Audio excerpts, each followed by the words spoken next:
Good morning, good afternoon, good evening from wherever you are listening from. Like I said, my name is Chioma Juliet. I am the first daughter of a family of six. I grew up in a poor background. And that's why growing up, I saw my father serve the Lord. My father, my mother, we are Christians, and my parents served God. And the Bible said, train up a child the way he should grow. But when that child grow up, he or she will never depart from it. So that is this thing with early beginnings. It has an impact or a mark on a child. So that's my experience when I was growing up. And though things were not easy for us in any way, my parents were poor. We were poor. It was so bad that at some point my father's siblings decided to relocate us to Lagos to see if things would be better for us. So because I had this rich uncle and wife that they were taking care of us. They were trying their best for us. So but everything changed when my father, after finding the place where he could stay in Lagos, and he came back when we were planning to go to relocate. Like me, I've already told my classmates in secondary school because I was in JS2 then. I've told them I'm not coming back to school. We are relocating to Lagos. And only for my father to come back then, and he was sick. We thought it was just something that could get better any moment. But that was when I got the shock of my life. My father could not survive that sickness. That was the end of it. He gave up the ghost. He died. After all, he tried traditional medication. Um, he died in UNTH Enugu. So, and 2 years later, my mom died too. And that was when my life crumbled. Growing up, I used to be this happy child. I would laugh over anything. And because of the background where I grew up, like, we don't have money, but we have peace. I experienced peace in my mommy and my daddy. They didn't have money, but they had peace. Money actually does not bring peace. So, but we were a happy family growing up. I experienced that happy home, even though there was no money. But when my mother died, me and my siblings, we were all separated to to stay with uncles, aunties, and it was not that easy. They tried their best, but maybe I expected so much. My uncle that I was with, he abused me mentally, emotionally. It was like he had a thing for my parents, him and his wife. It was like they never liked them, or I don't know. Any little thing that happened, then he will speak ill of my parents.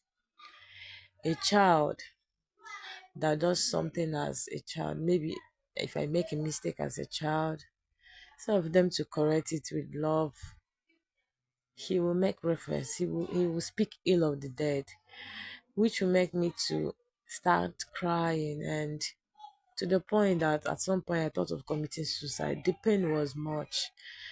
It wasn't easy losing a father, losing a mother, losing both, and then you keep reminding me of them. It was not easy. So I thought of committing suicide at some point, but the memory of my siblings made me not to do that.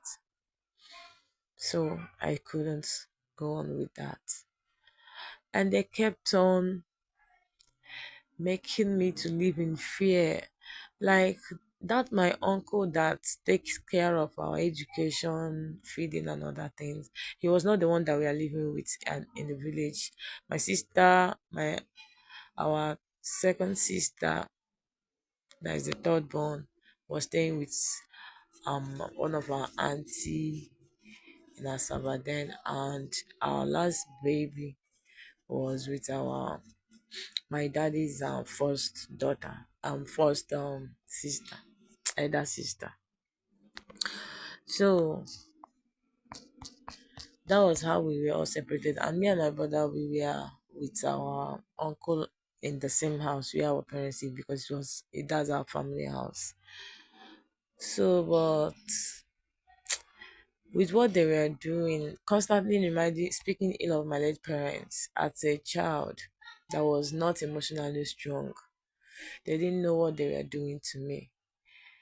I never knew I was losing my mind. Already, when I lost my parents, there was this mindset that I had about life. I was like, if that was how life is or was, that there's no point in me stressing my life over nothing in life, since anybody could die at any time. And I didn't know the implication of that mindset. I started living a laissez-faire life, and that death started approaching. So, but then my grandma was still alive, and she was my advocate. She would be the one to speak for me when they do such things. And also any little thing that happens, he will call that my uncle that is taking care of our education and feeding. He will call them, and there is something that he can settle as a parent, as somebody that is with us. If I or my brother do something that is not good, or even something that their children will do and they will overlook it, or even something that their children will even do more and nobody will hear about it, they will call that our uncle and the wife, and they will complain to them, and they will call us, oh, the problem everywhere. And I value my peace of mind. All I ever wanted in life was my peace. I value my peace of mind. And all these problems continued. So every weekend, because my uncle usually comes back home weekend, he has his own house. So when he come back, we will go, and before he comes back, we'll go and clean his house. And so when he comes back, we will stay there until they go back. And most times we will go there, we'll take care of the house chores, do everything we will do there. And when we come back to the main house, we'll find out that what we were supposed to do, that because we were not around, those things will still be there waiting for us to come back. We'll still come back and do it. And then when we don't, maybe we are so tired and it will be a problem. So they created a kind of fear in me that I started seeing that my uncle as a god and his wife. Like I became so afraid of them that because of the way they presented them, any little thing that happened, they will say, he will hear it, she will hear it, this person will hear it. Like they created that kind of mind, a kind of fear in me.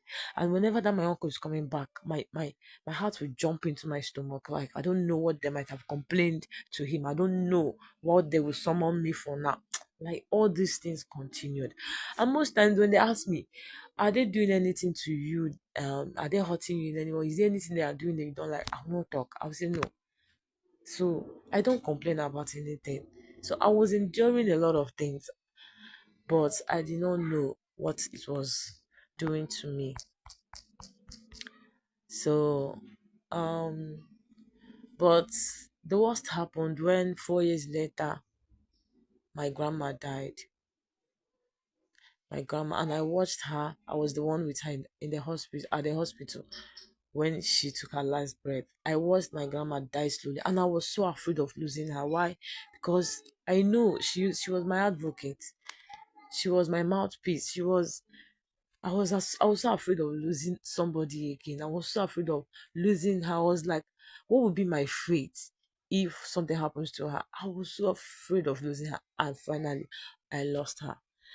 And that was when I took a decision. I did something that I thought that would be an escape route for me. But I never knew it wasn't.